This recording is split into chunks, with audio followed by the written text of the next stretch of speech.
Well, good morning, everyone. Very well behaved this morning.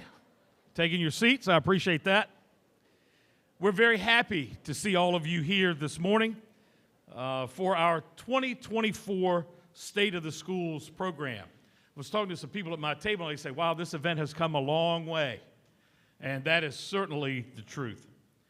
Today's event is sponsored by the Chesapeake Public Schools Educational Foundation, whose mission it is to foster community partnerships while supporting the educational opportunities provided throughout our school district. Your attendance today represents your commitment to supporting this vital mission. This event is one of several the foundation hosts throughout the year to raise funds to provide instructional innovation grants to our teachers, to stock the Teacher Supply Center, and our care spaces to bring high-quality professional development opportunities to our district, and much, much more. The foundation couldn't do the important work they do without the generosity of our corporate sponsors and private donors, many of whom are also table sponsors for today's event. We'd especially like to thank our presenting sponsor, Chesapeake Regional Healthcare.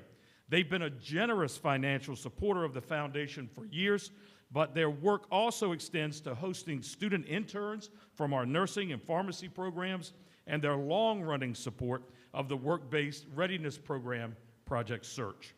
We'd also like to thank the Chesapeake Council PTA for their attendance today. Their work supports our district and creates a powerful avenue for engaging and empowering families and communities to advocate for all children. Chesapeake TV is also joining us here today. They're assisting with the multimedia presentation and also making it possible to make this event available on their live website, on local Cox and Verizon stations, and on our YouTube channel.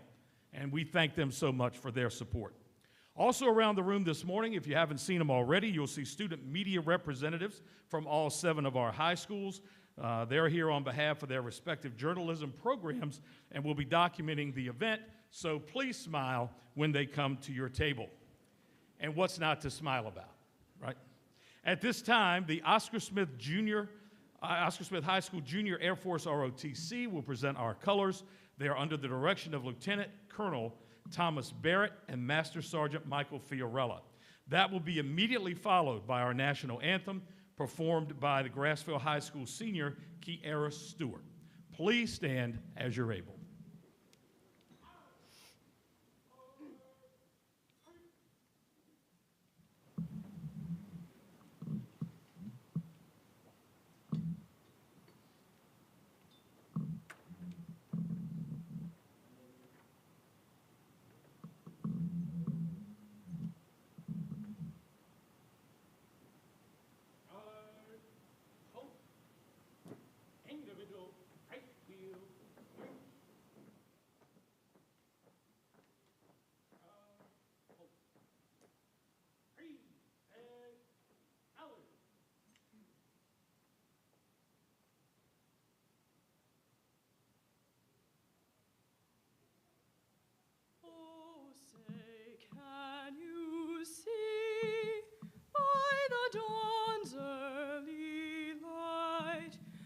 So proudly we hailed at the twilight's last gleaming, whose broad stripes and bright stars through the perilous fight o'er the ramparts we watched were so gallantly streaming.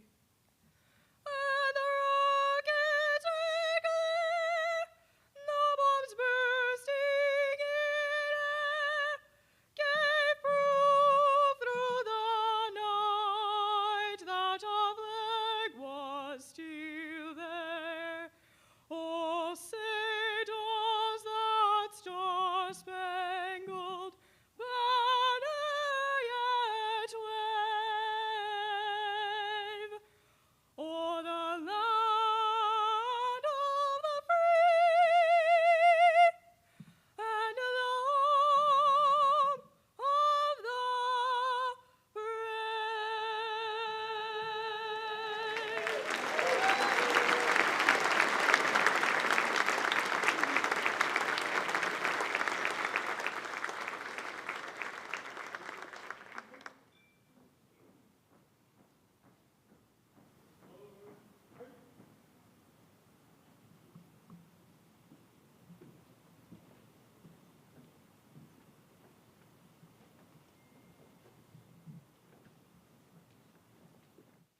Thank you so much, Kiera. I know everyone enjoyed that. You may be seated. At this time, Pastor Sarah Brown from the church at Hampton Roads will deliver our blessing and invocation.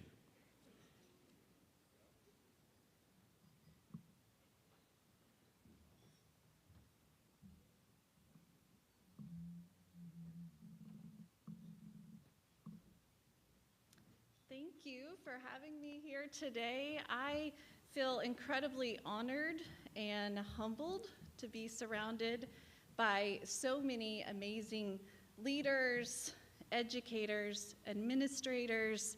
I mean, I know there's support staff here. Just incredible to look around this room, and it's filled with people who have a heart for children, for families, for our community, and I'm just incredibly honored. I know that after 29 years of serving children and their families, I know that you have one of the most important and one of the most difficult jobs on this planet. And I just want to thank you for all of your hard work, all of your dedication. Thank you so much. And I want to pray over our time together. So, dear Lord, I thank you for this time. And I thank you for all of the amazing leaders in this room, people who work so hard and are so dedicated to others. And Lord, I pray that you would bless them, God. I pray, Lord, that you would encourage them, that you would strengthen them. Lord, I pray that they would not lose heart in doing good, that they will reap a reward if they won't faint. God, that you encourage those who have been on the verge of just giving up because of the difficult times. And Lord, I thank you for strengthening them even right now. Lord, I pray for our principals and our teachers who are every day interacting with students and parents. Lord, give them wisdom and give them discernment like never before to be able to discern situations that they come upon. Lord, I pray for those in the room that are the ones making decisions for our schools. God, give them wisdom, Lord. I pray for a courage and a boldness to make decisions that would protect truth, God, and the well-being of our children. Lord, that you would go before them and give them insight into every decision that they need to make. Lord, I thank you for all of those in this room. Lord, that you would continue to lead our steps and guide us. And Lord, thank you for this time together. We surrender it all to you. I pray, Lord, that you would bless those that are serving us this morning, and I thank you for this food we're about to have. Lord, that you would bless it to our bodies, strengthen each one of us. In Jesus' name, amen. Thank you. Thank you so much, Pastor Brown. All those comments and that beautiful prayer with no notes. That's impressive. Everyone, please enjoy your breakfast.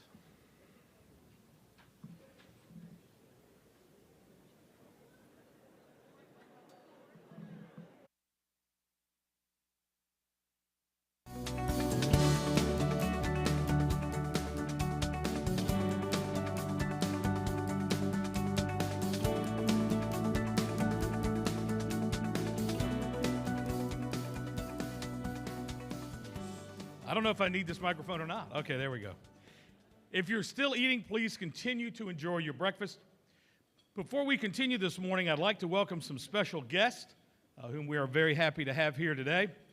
Joining us from our Chesapeake School Board, our chair, Miss Angie Swigert, our vice chair, Mr. Thomas Mercer Sr., board members, Mr. Samuel Boone Jr., Mr. Michael Lamonia, Mr. John McCormick, Mrs. Kim Scott, and Dr. Brittany Walker. Ladies and gentlemen, your Chesapeake School Board.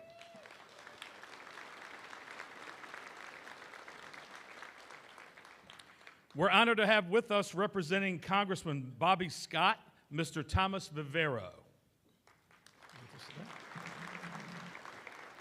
Also joining us from the Virginia General Assembly, we have Senator Christy Newcraig, representing Senator, there you go. You get your own applause. How about that? Nice. All right. Representing Senator Louise Lucas, Mr. Will Smith is here. Delegate Bonita Anthony has joined us this morning. Delegate Baxter Ennis. And also representing the Attorney General, Jason Miyares, is Mr. Nicholas Prophet. All right, joining us from our Chesapeake City Council, Mr. Jeff Bunn, Mr. Don Carey III, Mrs. Debbie Ritter, and Dr. Ella Ward. Again, Chesapeake City Council. In addition, we have some constitutional officers joining us today. We want to welcome Ms. Victoria Prophet, Commissioner of Revenue, and Mr. Ben White, City Treasurer.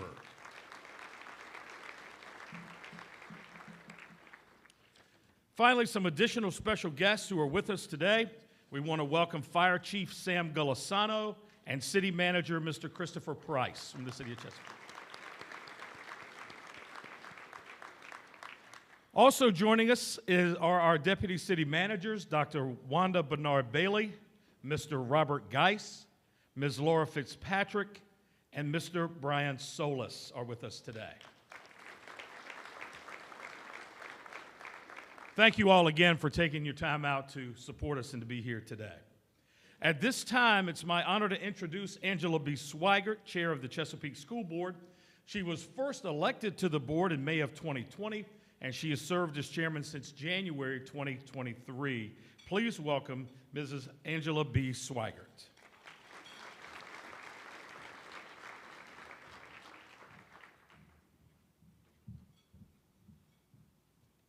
Good morning.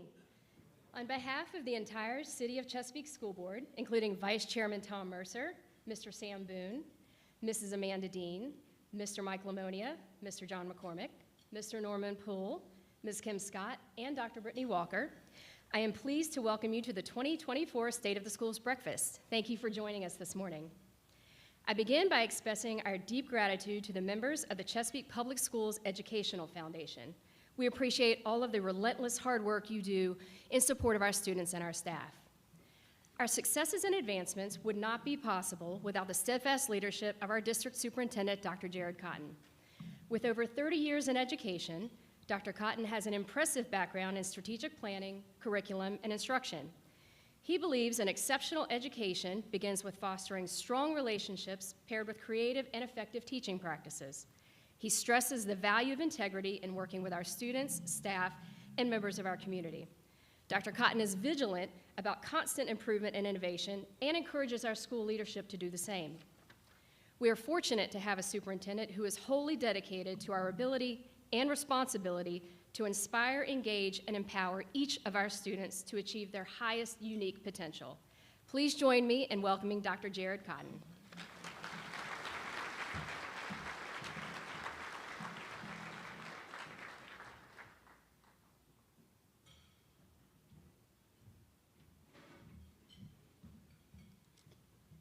Good morning.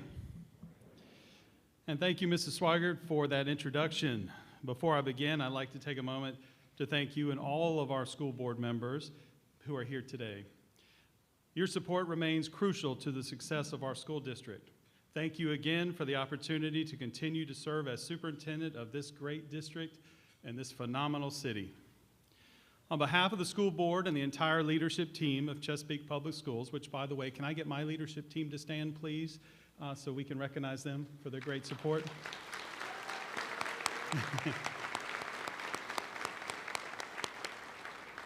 They told me not to do that, but I have the microphone, so I appreciate each and every one of you. I would also like to thank everyone in attendance this morning for taking time out of your busy schedules to join me in supporting the mission of both Chesapeake Public Schools and our Educational Foundation. As Mr. Babb alluded to earlier, the foundation provides invaluable resources to our teachers and students, and much of what we do is only possible with their continued support. If you are here representing the Chesapeake Public Schools Educational Foundation this morning, please stand to be recognized.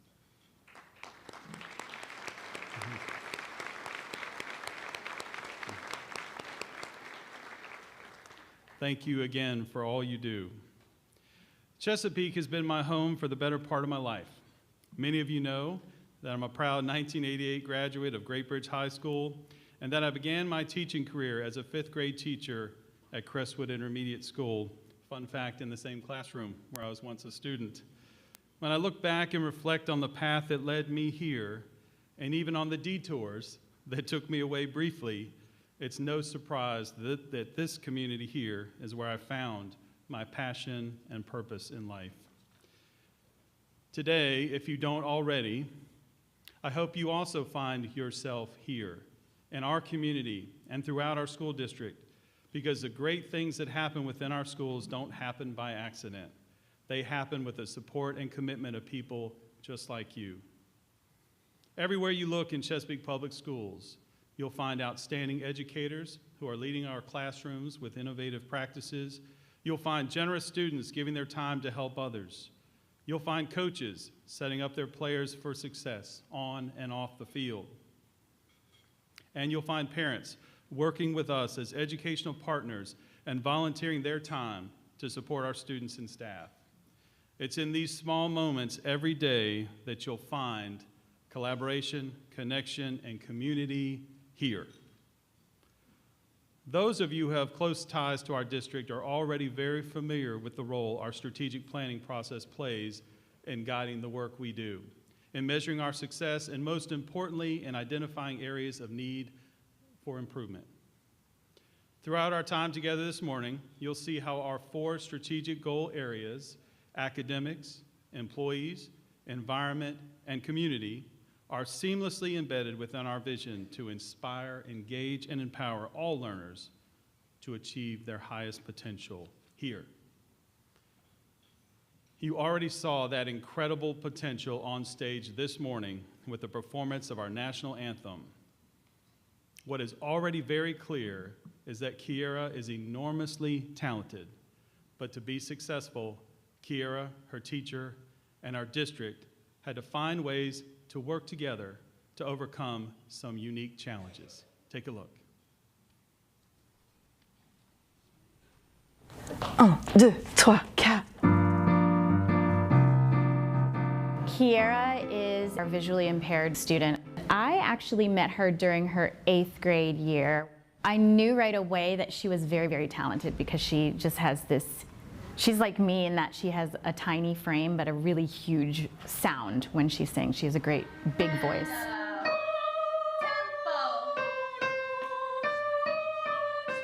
Singing gives me hope, courage, and you know, since I'm blind, the only thing I have to work with is my ears. She's unlike anyone I've ever met. She does not let her inability to see like the rest of us see hold her back. In fact, she has excelled as a music student, as a chorus student.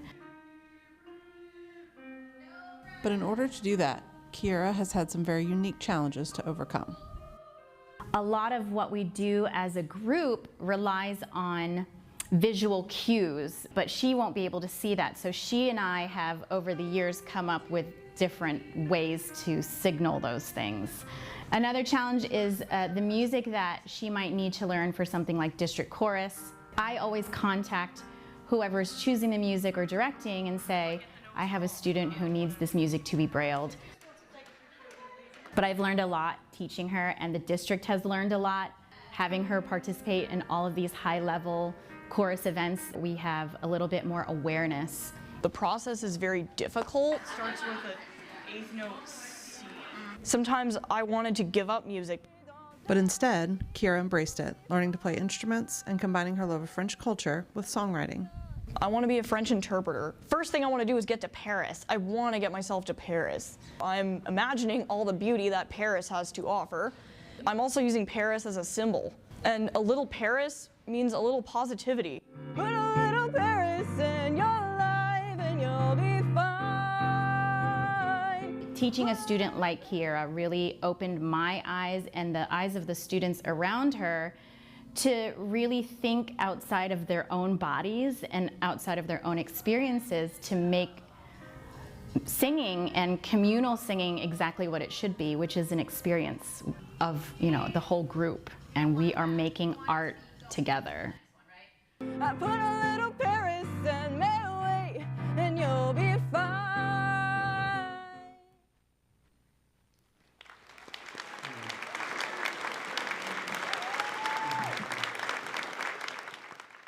Kira is joined by some of her biggest supporters, her aide, Trish Knox, her aunt, Judith Soul, her teacher, Elise Krepko, and her mom, I believe is here, Stephanie Arcangelo. Would you all please stand to be recognized?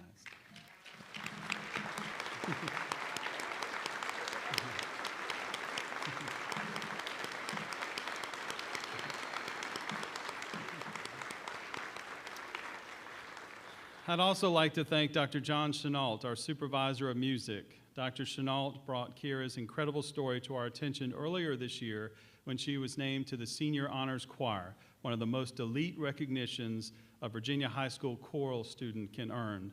Dr. Chenault is retiring this year after dedicating 31 years to education in the city of Chesapeake, including roles as a music teacher and assistant principal.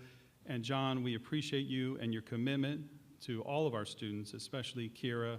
Would you please stand to be recognized?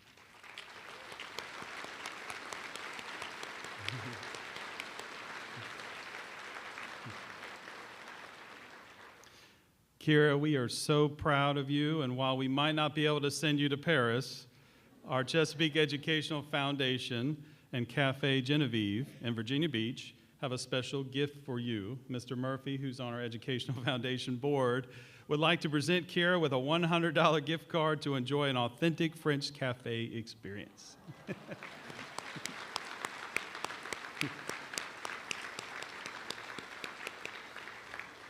We're on a budget, but I'm sure you'll still enjoy. I hope you enjoy your time. Thank you again for being with us this morning. What I love most about sharing stories like Kira's is that it shows the true value and importance of finding a place to belong for all students. And it's teachers like Ms. Krepko who are creating those types of inclusive and supportive communities in their classrooms across our school district. That same sense of community was also on full display in the Western Branch area of our city. The Chittum Bears are setting a national example by creating and prioritizing a learning environment focused on closing achievement gaps for all students. See for yourself how their hard work paid off in a big way when Chittum was named a National Blue Ribbon School by the U.S. Department of Education.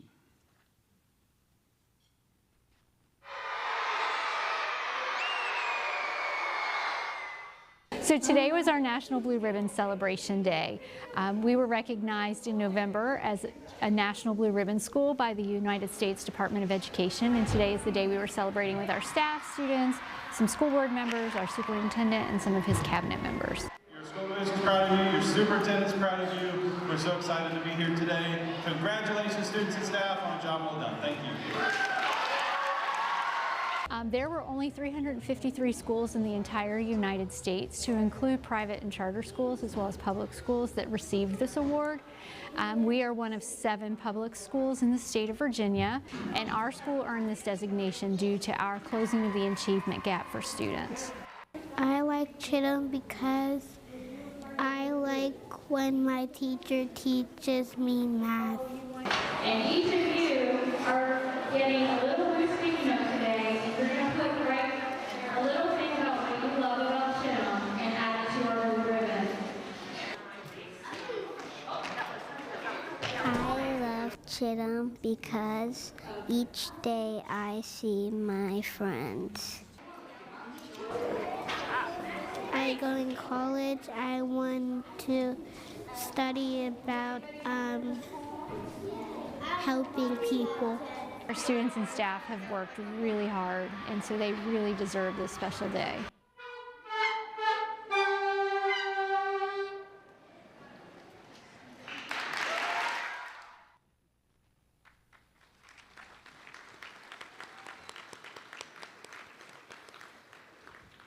As a Blue Ribbon School, Chittum Elementary serves as a model for schools across the city, state, and indeed the country.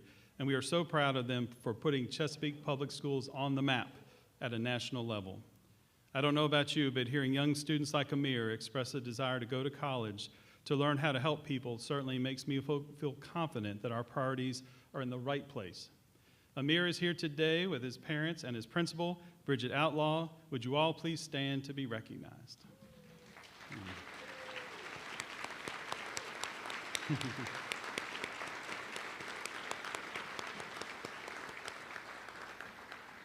Amir was eager to tell us all the reasons that he loves being a Chittum Bear and about his future plans to help others like his mom, who works in the medical field. As educators, we know how important it is for students, especially our youngest ones, to have high-quality role models in their lives at home, at school, and in the community. Seeing some of those role models serve and protect others has been one of the biggest benefits of our partnership with the Chesapeake Sheriff's Office to bring school resource deputies into our elementary schools for the first time this year. The goal of this new initiative and partnership is to ensure that all of our students and staff feel supported here. We are very proud and grateful for our long-standing partnership with the police department that has allowed us to have full-time SROs in each of our middle and high schools for some time.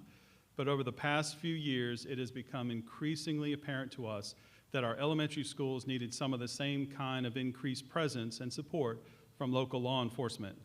These deputies currently rotate to serve our 28 elementary schools, and by all accounts, especially from our principals, the program is a huge success. That's certainly true at B.M. Williams Primary. Take a look.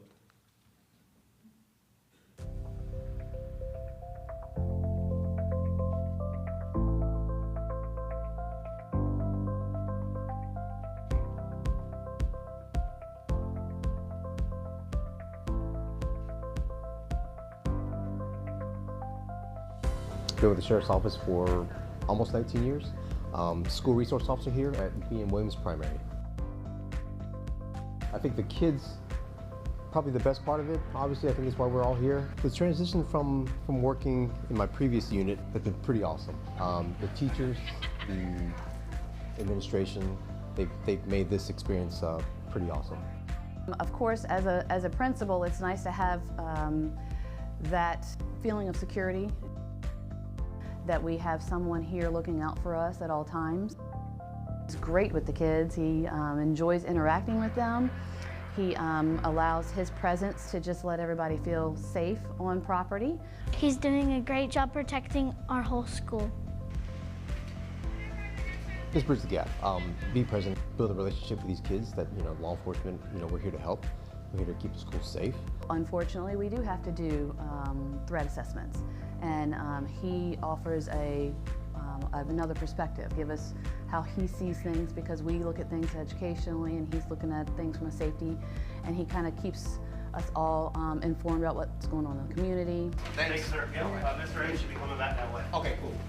He's just been excellent addition to our staff here. We consider him a part of the B.M. Williams family. Thank you for protecting our school.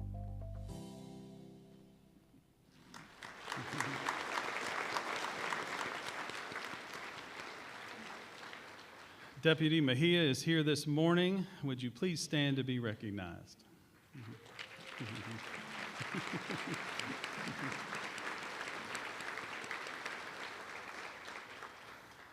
It's only through collaborative efforts like these and the dedicated people like Deputy Mejia that we continue to ensure that our students are able to learn in a safe and supportive environment. That's also the goal of our School Safety Task Force, initiated by Mayor Rick West in 2018. Just last month, we hosted the first of our 2 school safety forums, where we invited the community to not only hear about the group's work, but to also actively engage, ask questions, and provide feedback. It's imperative that our community is involved in these important conversations. So I hope you'll consider joining us for the next forum on May 22nd at Western Branch High School. As you can see, school safety continues to be our top priority. Often, though, through the help of law enforcement and community agencies, we are alerted to things happening in our community first before these issues appear in our schools. That was the catalyst behind another joint effort between our Office of Family and Community Engagement, or FACE, and the detectives from the Chesapeake Police Department to address the growing opioid crisis. This year, we focused on expanding our community outreach efforts and hosted 3 family forums for parents and students about the dangers of fentanyl. Our primary goal is to continue to engage with our families about these serious issues. The School Safety Task Force and these types of family engagement opportunities are just a few of the ongoing collaborations between school and city leaders. Earlier this year, I joined Mayor Rick West City Manager Chris Price, and others for the official dedication of our joint Central Fleet Maintenance Facility. The 50,000 square foot facility off of South Military Highway will allow our transportation department to streamline maintenance and improve service to families across the district. Here's a quick look inside.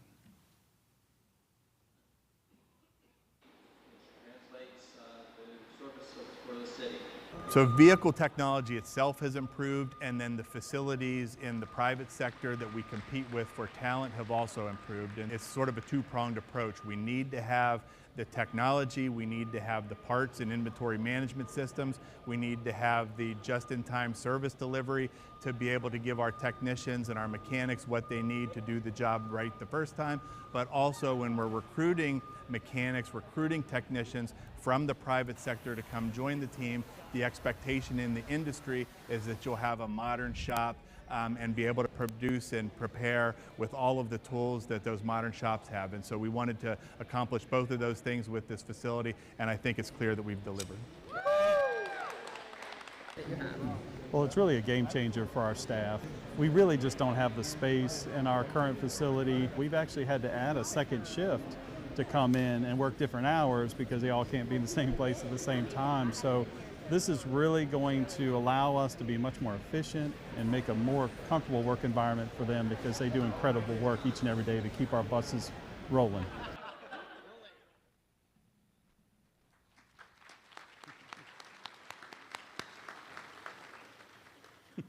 As you can see, especially from David Benson's expression, this facility has the potential to be a game changer for our ability to service, maintain, and dispatch close to 600 buses every day. And as Mr. Price mentioned, we also hope that this facility allows us to recruit some of the best mechanics and technicians in the industry, allowing us to operate more efficiently and ensure that our students are arriving to school safely, on time, and ready to learn.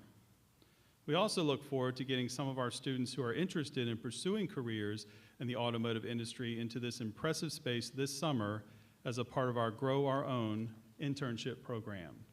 The program, in its third year, was designed as a unique way to open doors and allow students an opportunity to see themselves here after graduation.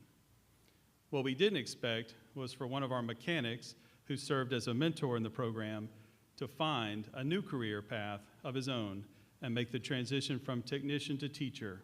Take a look.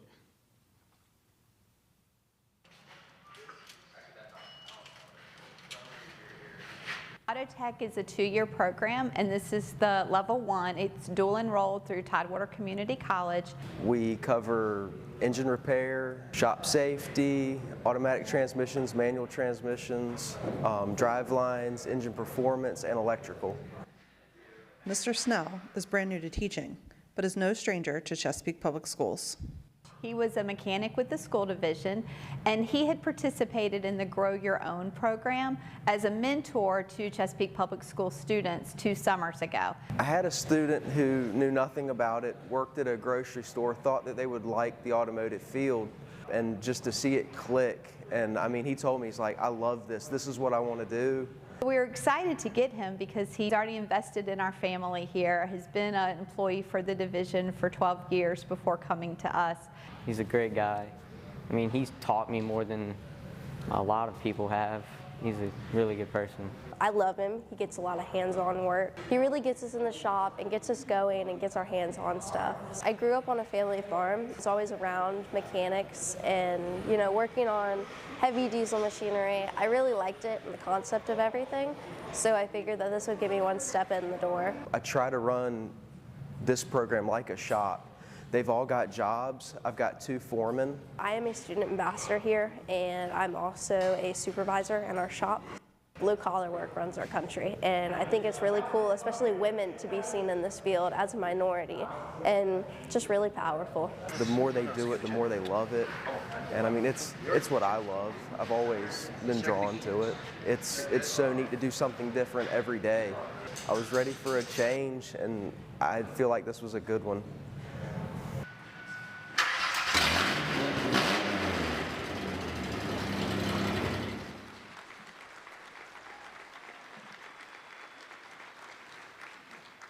Good morning, everyone. I'm honored to have been selected today to speak representing the Chesapeake Career Center and the Automotive Technology 1 program.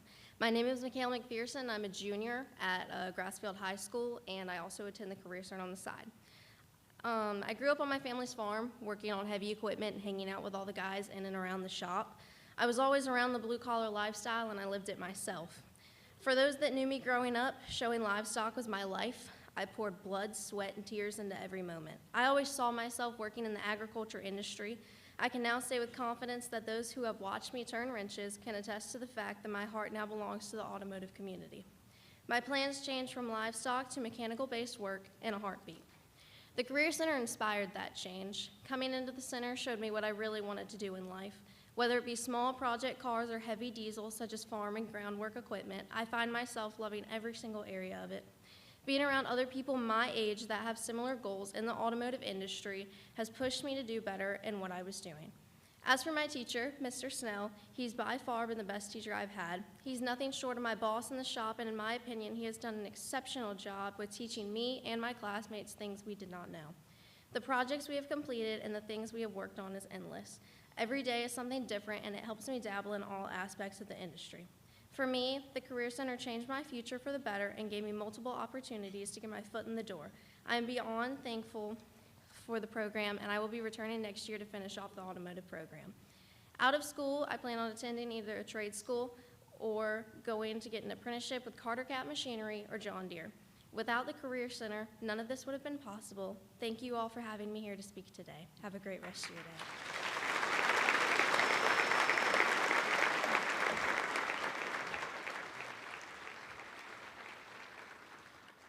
Thank you so much, Michaela. Mr. Snell, based on the impact you are having on students like her, we definitely think you made the right decision to become a teacher. Would you please stand to be recognized?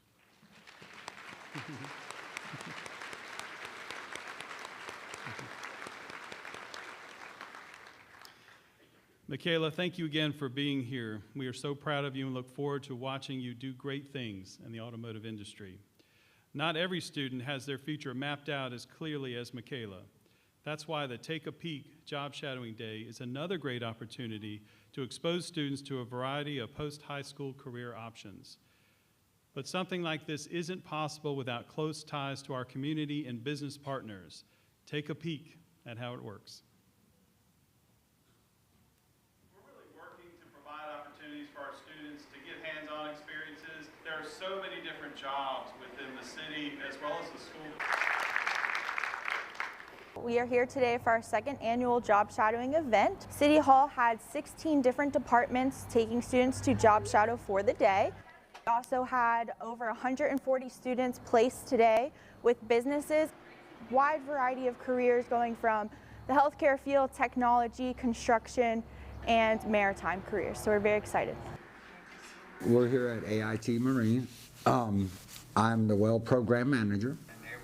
What I do is test any and all of our welders. He's just teaching us how to weld and the basics of welding on essentially like a Navy shipyard.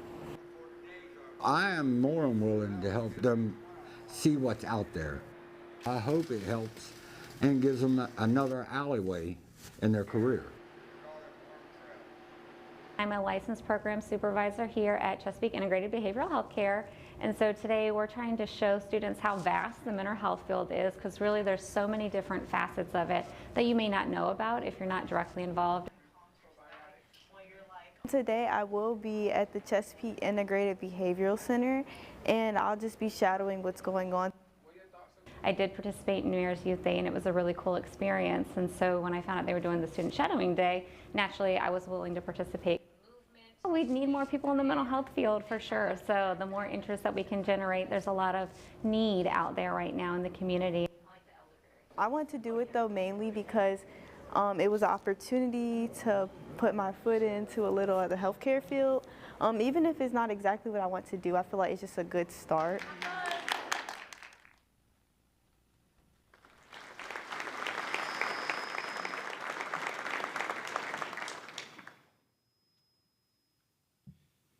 I'd like to thank the City of Chesapeake and all of the businesses that took time out of their workday to introduce our students to your profession. If you are here today and your company hosted one of our job shadowing students this year, would you please stand?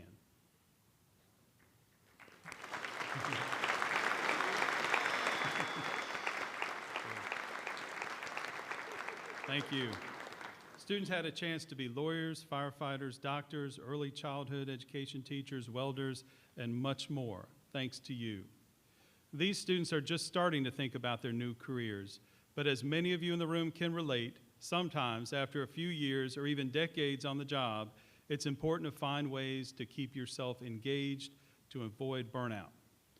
One of our primary goals is not only to recruit, but to retain high-quality teachers, and in many ways, that's never been more challenging than it is today. That's why it is so important for us to find ways to keep our best teachers here. Sometimes that means allowing them the autonomy to explore best practices, to try new things, and to be seen and respected as professionals who know what's best for students. That's the approach that several of our middle schools took this year by allowing educators to explore a new instructional method and become early adopters of the Modern Classroom Project. One of the project's goals is to create a lasting impact by addressing burnout and promoting well-being and resilience among teachers. But it also encourages our students to take more ownership over their learning and allows students to progress through the content at their own pace and move on when they have achieved mastery. I've seen it in action, and what our students and teachers are accomplishing is impressive. But there's no one better to explain it than someone who's actually doing it. So please join me in welcoming 7th grade math teacher, Mrs. Althea Carter from Hickory Middle School.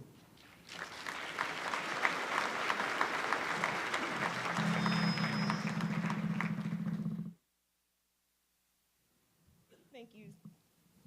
Can you guys hear me? Okay. Thank you so much, Dr. Cotton, for the opportunity to be here and share my experience with the Modern Classroom Project, MCP. You know, in education, we love our acronyms. Why is it so much harder to speak to a room full of adults than a stadium full of students? Honestly, I was apprehensive at first, not really knowing much about the program. And like many colleagues and parents, we were kind of nervous that it was very reminiscent of the COVID school days once we heard the term video lessons. But my wonderful colleague and dear friend, Beth Deere, took a deeper look and knowing me, told me that if I looked into it, I would love it. And of course, she was right. She's been a valuable part of my MCP journey and support team, and I am so grateful that she is also here supporting me this morning. I decided to take a summer training course. Went full implementation the same year we were moving to Canvas, our new learning management system, and then block scheduling, which is we're one of the schools that adopted that for the first time. Truthfully, I'm still a little bit of a mess when it comes to planning, but I feel like I'd be an apocalyptic mess this school year without Modern Classroom. My colleagues have expressed challenges that I don't tend to have, such as having more practice time and the ability to revise and remediate our students. But I'm able to provide many more opportunities for student practice, and I'm frequently able to assess and remediate my students as needed. The most amazing and beneficial part of this new system of learning is my ability to provide my students with on-demand assistance. I've seen how the MCP provides my students the time and freedom to discover and explore their own abilities and boundaries. It provides them more opportunity than ever before to review, relearn, revise, and reassess. It's working extremely well with our block scheduling, and it provides an abundance of opportunities for incentivizing students, which supports the culture of PBIS acronym, which stands for Positive Behavioral Intervention Systems, across the board, so both socially and academically. We're lucky this past winter to have representatives from the Modern Classroom Project visit our school and see our work in action. What we all agreed on is that new approaches can breed incredible results. See for yourself what other teachers and students think about the project.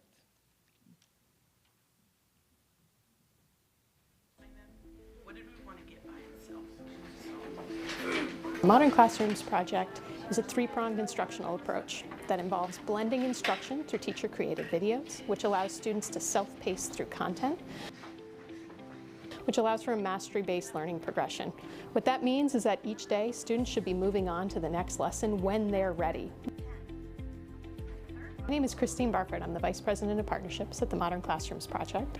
I came to see the amazing work that your teachers in Chesapeake were doing. I've heard from every teacher a desire to meet students' needs, to wanting to be doing what's best for kids. I can literally, honestly, approach the needs of these students so much better.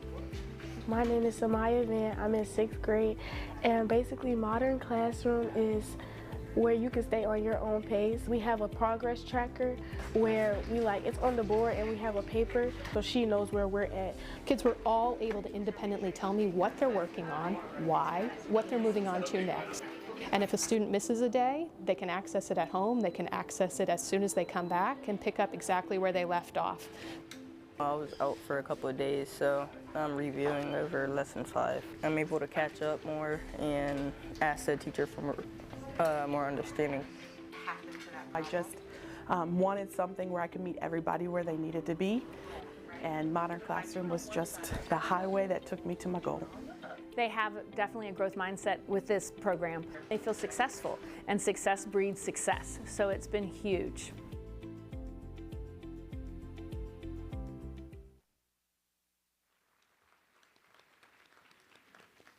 Thank you so much, Mrs. Carter, for being here today, and congratulations are in order, I understand, because we heard that just last week you became the newest Distinguished Modern Classroom Educator.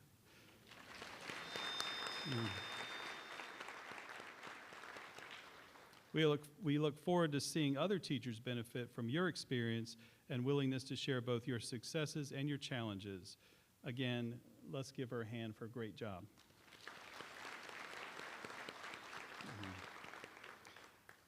When representatives from the Modern Classroom Project visited in December, one of the interesting statistics they shared with us was that the average Modern Classroom teacher has been teaching for 14 years before adopting this new approach.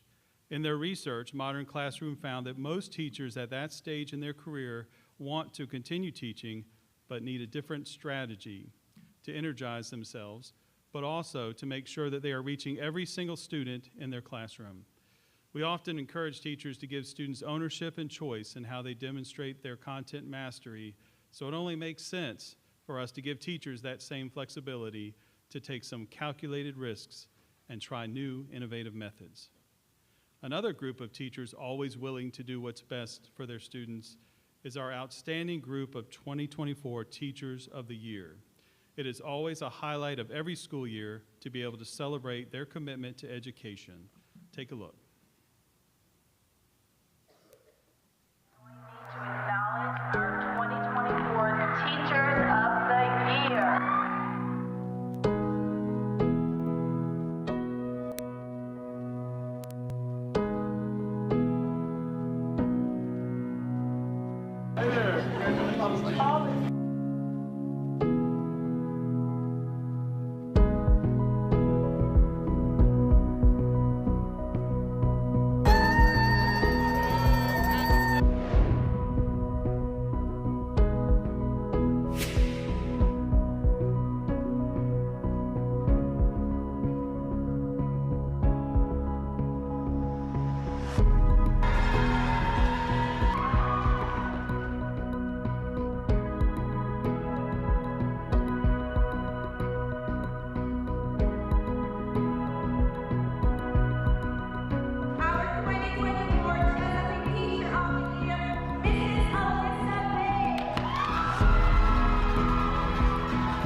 The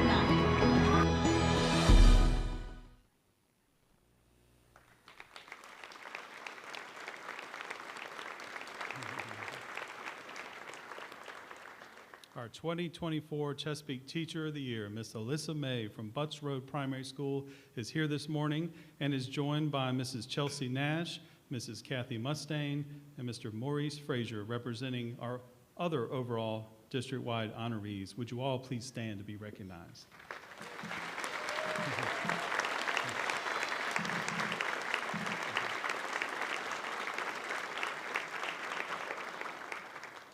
Combined, these phenomenal educators have over 70 years of teaching experience, and I hope they all plan to spend many more years here in Chesapeake. It's one of the things our district is known for, becoming a place where employees want to stay. And that's certainly true in the case of longtime Greenbrier Intermediate teacher, now retiree, Mr. John Sammons, who is not only still supporting the first LEGO League team at Greenbrier Intermediate School, but is also helping the program grow across the district.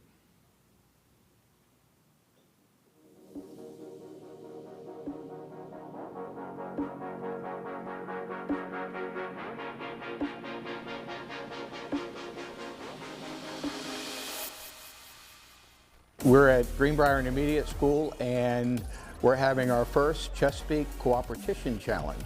It's a combination of competition and cooperation. It's really meant to be collaborating with them and cooperating and not be so competitive, but just to kind of learn from each other. What I'm learning in robotics is that it's not about if we win, it's about how we can learn and how this can get us a good career in the future. Some of us could be engineers, inventors, scientists, maybe even YouTubers. Well, we've been practicing missions, getting ready for the next tournament, learning core values like teamwork, fun, cooperation. Yay! 2 in a row! I made a lot of new friends. I was teaching for 35 years and had been doing the Greenbrier First LEGO League team for the past 22 years. Since I've been retired, I still had the itch, wanted to stay involved. So you know how to code a robot, you know how to get it from one side of the table. The program has a good set of core values and it's fun. And that's a really important part of it. And the group of kids are just amazing. And it was really good how we keep practicing it and it keeps getting better and better.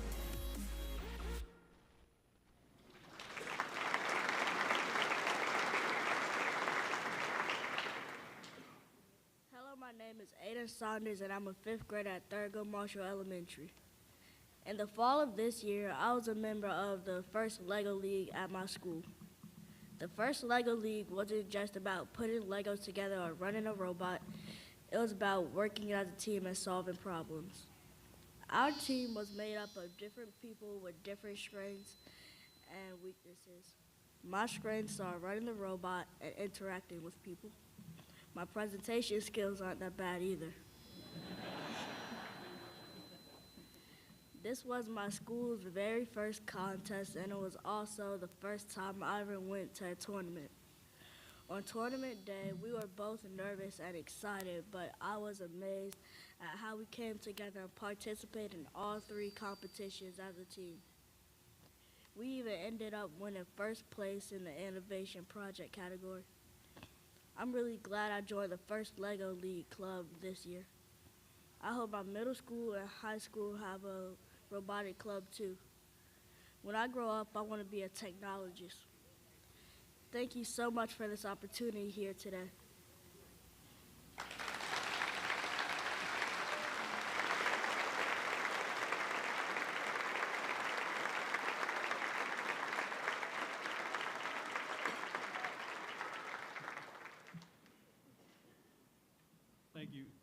Thank you, Aiden. We are so proud of you and all of your First League teammates.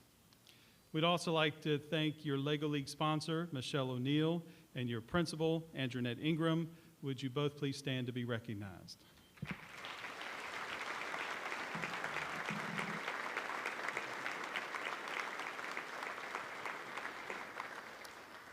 We also want to extend our thanks to Mr. John Sammons, who you saw helping lead the LEGO League Challenge in that piece. I've known John for decades, and even after retirement, he remains passionate about helping students.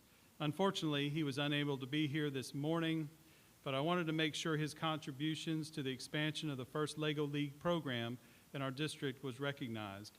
And selfishly, I was really hoping that he let me borrow that cool hat of his. The first LEGO League has provided an opportunity for students like Aiden to find their place. No matter what our students' interests are, we continue to invest in resources and activities that ensure they find a path that allows them to succeed. We were proud to be able to do that this year with the expansion of our middle school sports program to include girls and boys soccer and baseball. When that first Chesapeake Middle School soccer trophy was placed into the hands of the Jolliffe Jaguars, the excitement was contagious.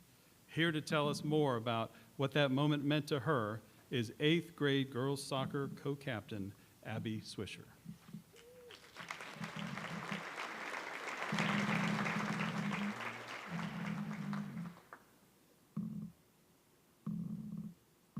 It's such an honor to get to speak here today. I had the privilege to be one of the captains of the Jolliffe Middle School soccer team, which won the first middle school soccer city championship. It was such an amazing experience to get to play the sport I love in front of friends, family, teachers, and even my buddy, Officer Garcia, our school resource officer. The support we received throughout the season was amazing, and I want to give a special shout out to our coach, Coach Whitney Roberson, our athletic director, Mr. Waddell, and our principal, Mr. Close, for their dedication to our team. The team got a lot of credit for our accomplishments. We had victory walks, pep rallies, and a champions breakfast. I had such a great time being on the team and being able to play soccer with my close school friends. School sports give kids opportunities to try different sports and be a part of a team.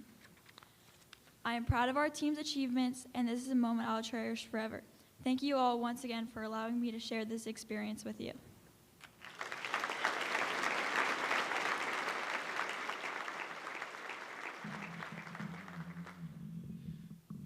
Abby is joined here today by her coach, Mrs. Whitney Roberson, her principal, Mr. John Close, and her parents, Blaine and Mike Lamonia. Would you all please stand?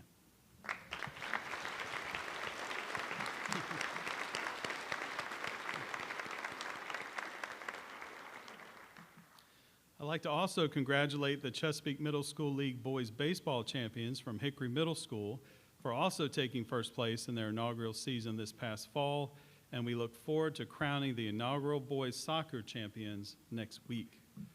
These types of experiences are only possible through the willingness of so many employees to take on extra roles and responsibilities like Mrs. Roberson, who is also a first grade teacher at Deep Creek Elementary.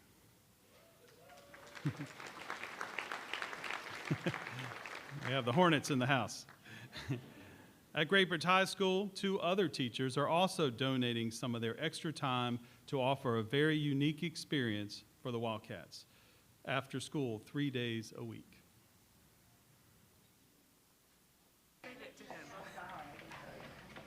This is Great Bridge Yarnies, one of 2 clubs that I participate in. Personally, it's my favorite. It's the most stress relieving. I actually did crocheting a couple years back during COVID, but I never really knew how to do it. So I came here and I knew a couple friends in the Yarnies, and I thought it would be really cool to like get into it and have friends to do it with me and just like have a community of people with the same interests. The kids are really interested in learning how to continue either this tradition from what they've seen their grandma do, or just be able to make their own clothes, purses, bags. We do a lot of our own projects, but we are currently partnered with Newborns in Need to make like garments like baby hats and little like baby socks. And a lot of people I think are working on blankets right now.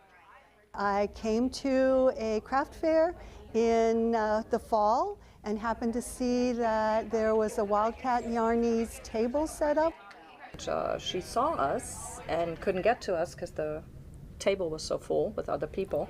So she called the school and said, hey, do you guys want yarn? I'm like, oh, we always love yarn.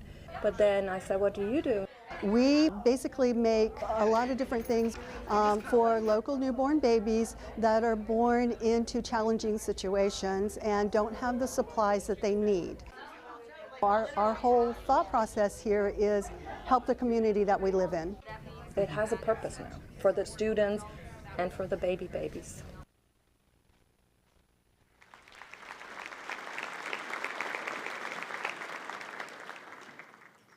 As you can see, I had to get my hands on a Yarny's original.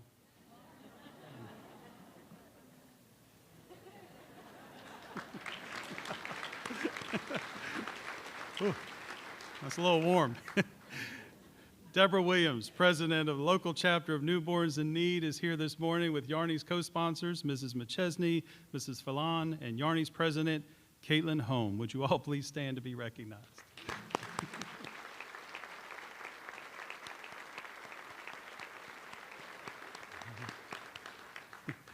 We love when our students' passions connect them with the ability to serve and support their community, much in the same way that several local businesses encourage their employees to give back where they live and work.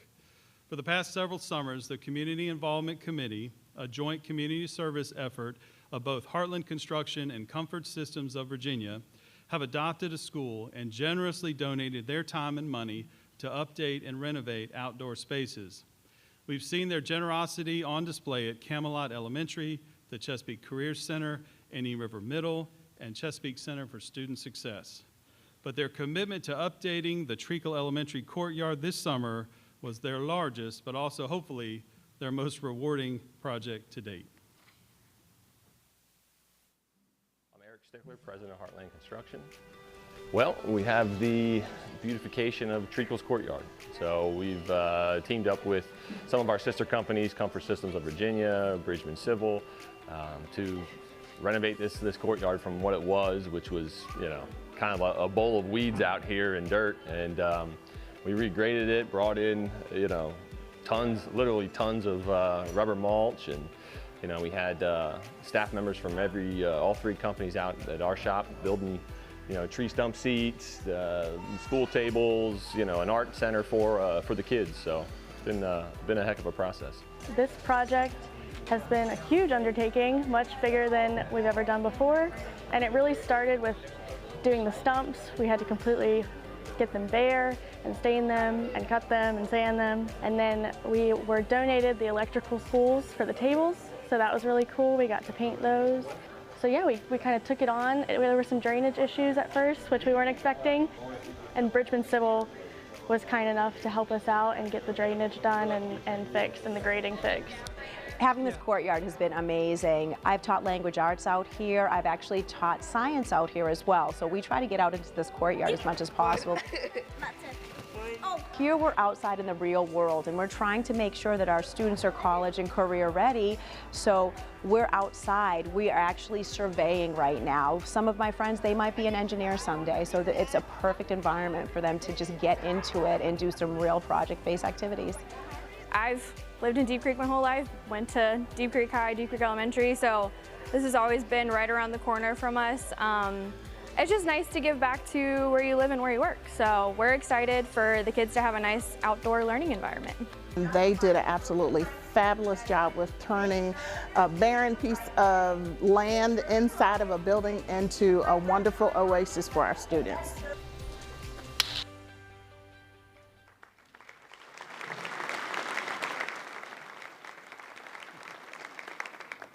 What an incredible place for our students to learn.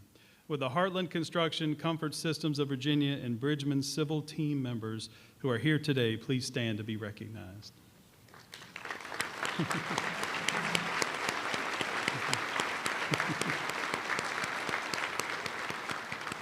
See, they even all sit together. They're such a great team. We knew when you asked us if you could bring in cranes that this project was perhaps a little more than you initially bargained for, but thank you for creating such an amazing space for our students. Another type of partnership with local news station WVEC is helping enhance the experience of students at Oscar Smith High School's photojournalism program. Take a look. And then you just want to frame me so I'm in the center. All right, good headroom. Jalen can let you know. I'm a senior at Oscar Smith. I work behind the scenes and the morning production. I do graphics, I do sound, I do really whatever I need to do. And those production tasks were made a little easier recently thanks to a generous donation from local news station WVEC. We donated 4 HD cameras to the class. We donated some lights as well. I've been working with Mr. Reeves now for several years, helping them with a few technology needs along the way.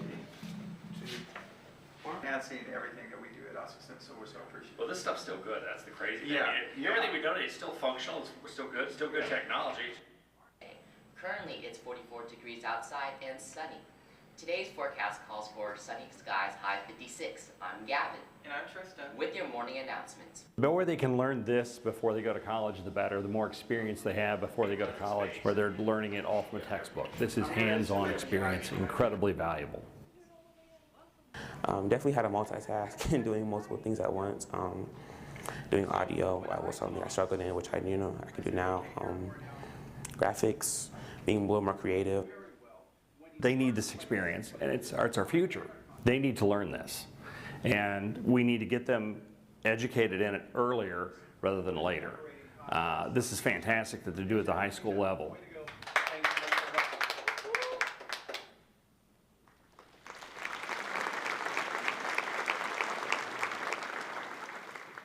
Kevin O'Malley from WVEC is here today with senior Jalen DeLoach and his teacher, Mr. Mark Reeves. Would you all please stand?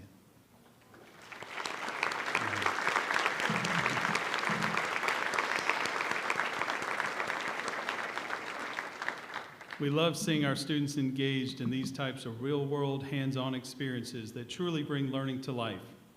In another part of our city, we are seeing the same thing happen in the Hickory Elementary School cafeteria, where our school nutrition lead, Ms. Tersila Kuhn, is turning her lunchroom into an interactive classroom where students learn about meal prepping, nutritional standards, proper food storage, and more. Jessica Tersila Kuhn, and I'm the lead here at Hickory Elementary. I'm the head lunch lady. I'm in charge of making sure that meals are served properly, we order enough, everything in the kitchen's running smoothly, and the biggest thing, make sure our kids are fed. That's my biggest thing. Kitchen tours are a lot of fun. I did one last year. I did 3rd grade last year again. It was a lot of fun. I love being able to share with the kids what we do back here. I love connecting with the kids. I think it's important that they get to see what goes into preparing their meals, why maybe we have to say you gotta take your fruit or vegetable. It's, everything has to be followed a certain way. I love being able to share that with the kids. Jessica is one of many of our very talented school nutrition professionals here in Chesapeake. We like Jessica because she's innovative, creative, and thinks outside of the box. Each day she comes to school, she tries to find ways to make the cafeteria a learning lab for the students. She's done some creative things with kids being able to come and tour the kitchen. As you can see today, she's dressed up as Mario, which is really creative. It helps to bring out the theme of the week, Level Up for School Nutrition. Jessica's also creative because she has a strong support system. Her team, they get together and they come up with ideas and ways to dress up, ways to come up with things that will make the cafeteria an interesting place to come to receive a healthy and nutritious meal.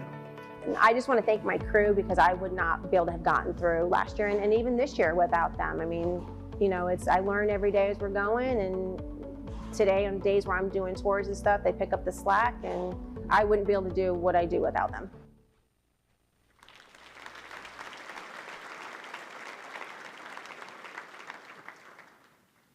You might not recognize her without her Mario costume, but Jessica Tersila Kuhn is here today. Would you please stand to be recognized?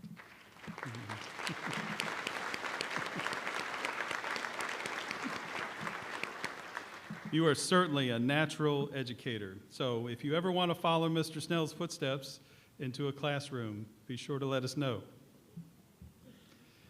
Just down the road, in another one of our cafeterias, students at Southeastern Elementary School learned an even more important life-saving lesson. Take a look.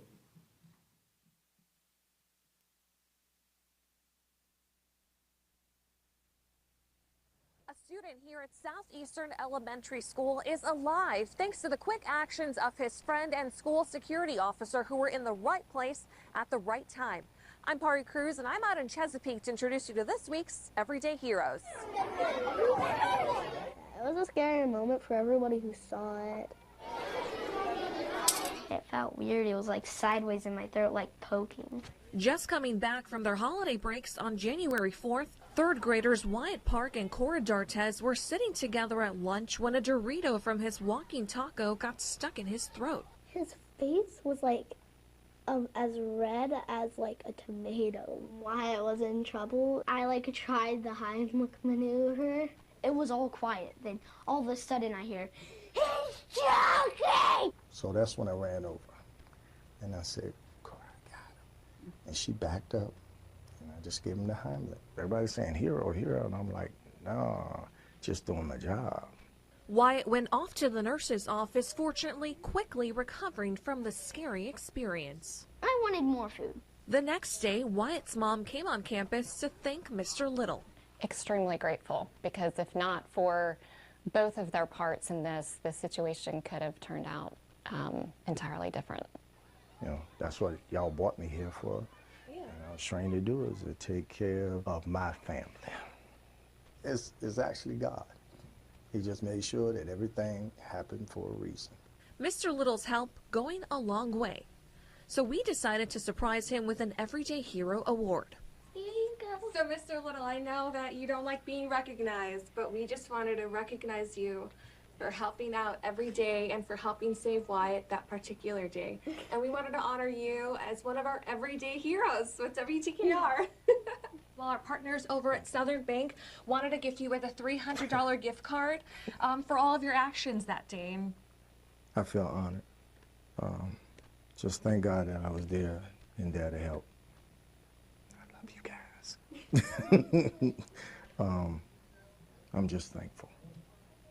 Yeah, just thankful that I could be used. That's all. But he wasn't the only hero that sprung into action that day. So we decided to honor her too. Cora, you are going to be, because you helped Wyatt that day out as well, you are also a News 3 Everyday Hero. So we got All you right. Yeah. This is an honor. Our friends over at Cinema Cafe wanted to give you $300 to spend as you like. You did a fantastic job, baby. You did too. Love you.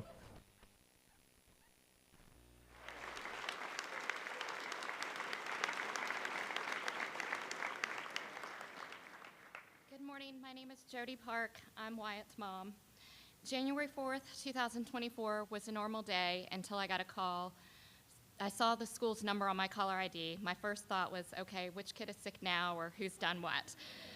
But what I was not expecting was the nurse to tell me that my son Wyatt had gotten choked at lunch and that the school security guard had to do the Heimlich maneuver. I was told that he was okay and they were able to lodge what he was choking on, but there was still some concern that he could aspirate. I immediately asked to speak with him because as a mom, I just needed that reassurance that he was okay. Once I heard his voice, I knew he was okay, but he was still visibly shaken and upset from the incident. But soon after, he perked up, and as he likes to tell it, was ready for more food because he didn't get to finish his lunch. We're a new family to the Chesapeake school system this year. This is our children's first year at Southeastern Elementary, so we were unfamiliar with as much of the staff beyond their teachers. But I knew I needed to make a visit to the school to meet Mr. Little in person and thank him. I don't think he or I expected the picture and Facebook post I made to get the attention that it did, and I'm sure he is regretting letting me take that picture. The very first thing he said to me when I tried to thank him was, "Not you're welcome." It was, "It's not me you should be thanking. You need to thank that little girl in his class who got my attention and got me over there to help." That's when I first learned about Cora. At 9 years old, she is more mature and brave than most adults. She described how other classmates sat there frozen and in shock, not knowing what to do. But she knew she immediately needed to do something and quickly jumped into action by initially trying to perform the Heimlich herself, but then shouting for help. You always hear about the negative within the schools, but there is so much good that seems to get overshadowed. This story got the media's attention, but I'm sure there are so many other stories and acts that go unrecognized. We are grateful for the school system that employs a man like Mr. Little, who is so humble and kind. He is still so uncomfortable with being called a hero and does not want to accept any acknowledgement or attention for what he says is just doing his job. This man will forever hold a special place in our hearts. And Cora, you are wise beyond your years. Your parents have done an amazing job raising such a remarkable young lady who we're sure is going to do great things in the future. We thank God for putting them both in the right place at the right time. If not for both of their parts, this situation could have been completely different, and we are thankful they were both there that day.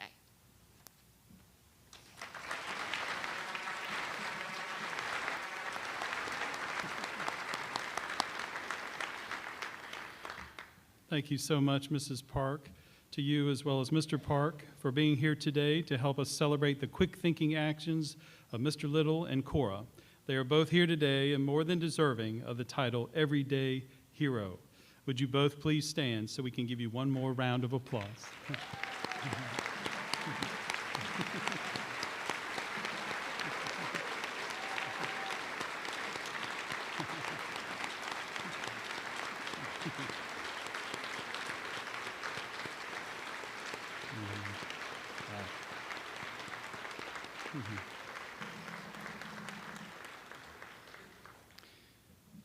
At the end of each of our State of the Schools events, it's my greatest pleasure, one of my greatest pleasures, to bestow another very special title. That is the title of Pride of the Peak.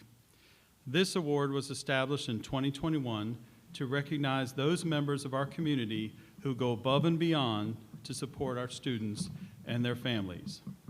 To help me with this year's special presentation, I'd like to invite Chesapeake Educational Foundation Board Chair, Mr. Chris Crouch, to the stage.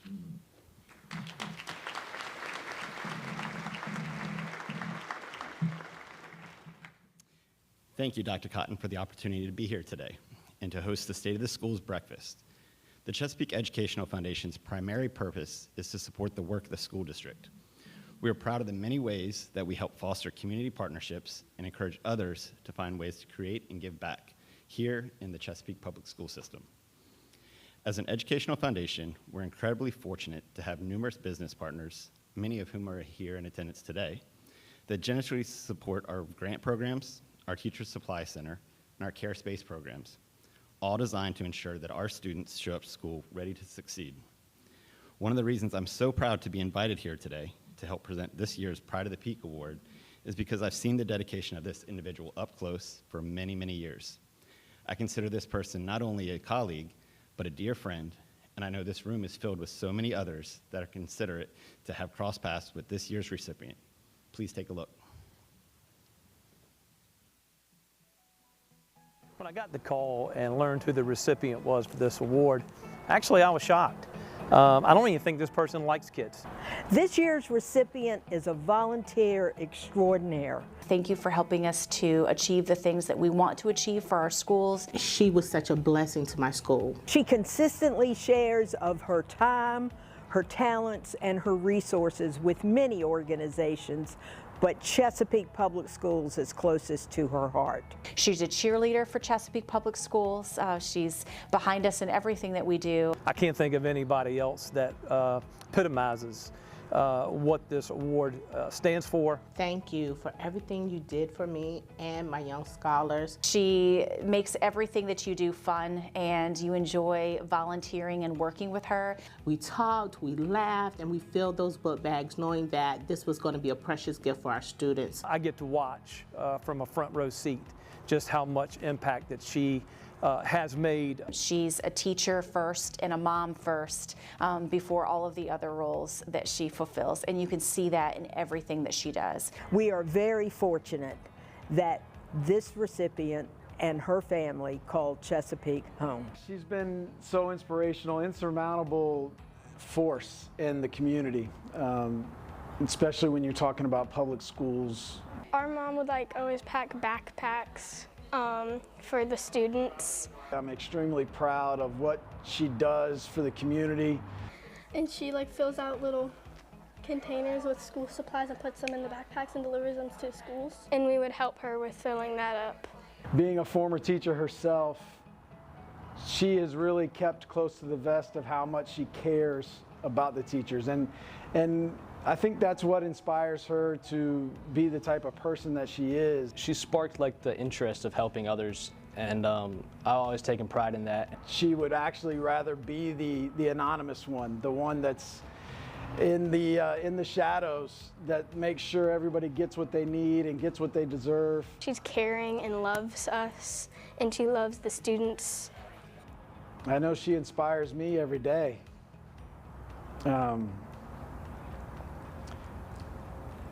To be a good person.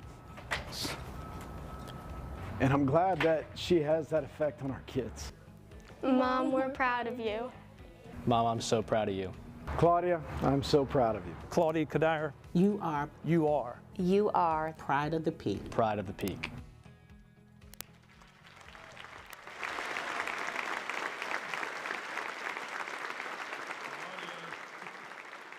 Claudia, would you please come join us on stage to accept your award?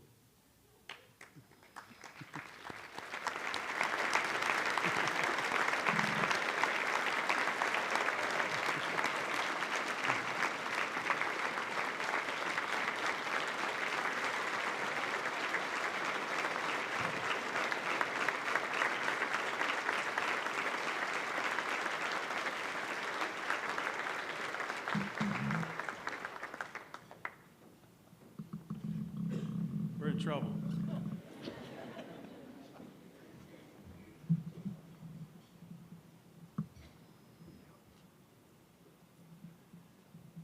Well, Claudia, we know that your support of our school district is rooted in the fact that you were a teacher with us for 6 years at Hickory High School. In that time, you no doubt touched the lives of countless students and staff, but since then, we've watched your reach widen across the city and the impact you've made in our educational foundation as a board member, and the thousands of backpacks you and your family have filled every summer for our Title I schools since 2015, and in the hundreds of hours you volunteered at our Teacher Supply Center and as a part of the Southeastern Elementary PTA. In each of these important roles, you've given of yourself, and always without any expectation of praise or recognition. And we know that's how you prefer it. So we really hope that you'll forgive us, because everyone that was in on this surprise was a little worried you might be mad at us for this very public recognition as I move over. But we couldn't pass up this opportunity to celebrate the amazing impact you make right here. And if you are still mad, it was Chris Crouch's idea. I think we all agree with Carolyn Bernard, we are truly blessed that you and your family call Chesapeake home. You are the pride of the Peak.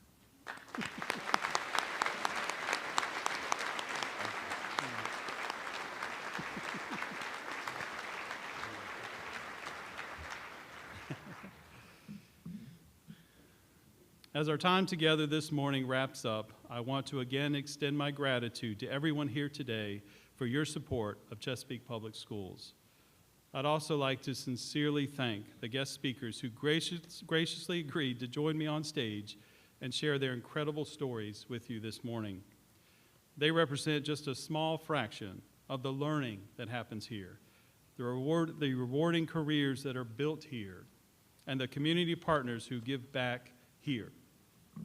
And since the hardest part of giving this address each year is deciding what we have to leave out, here's a quick look at just a few more incredible moments that happen here each and every day.